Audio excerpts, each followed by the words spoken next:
Në zemër të maleve, dy qytete po rilindin si destinacione turistike, Bulqiza dhe Puka. Bulqiza, dikur e njohur vetëm për galeritë e Kromit, sot është kthyer në një vend të preferuar për turizmin e natyrës dhe të aventurës, me malet e larta dhe liçenet e kristalta. Turistët mund të eksplorojnë peizazhe magjepsëse, të shijojnë gatimet tradicionale dhe mikpritjen e ngrohtë të banorëve. Hapja e rrugës së Arbrit e ka afruar Bulqizën me Tiranën, vetëm 30 minuta.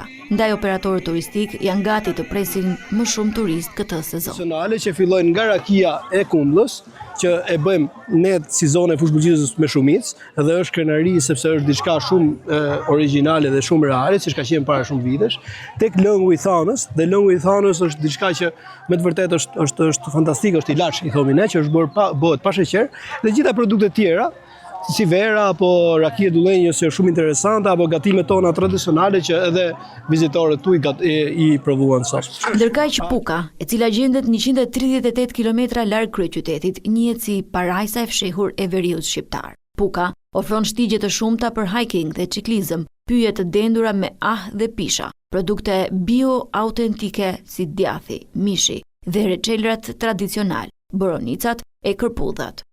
Në çelin e sezonit, drejtoresha e turizmit u bëri thirrje emigrantëve të rikthehen në vendlindje për të investuar.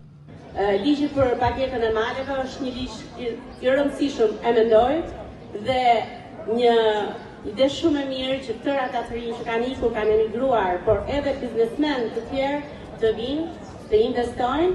Bulqiza dhe Puka po ndërtojnë identitetin e tyre turistik, duke u mbështetur tek natyra, trashëgimia kulturore dhe mikpritja.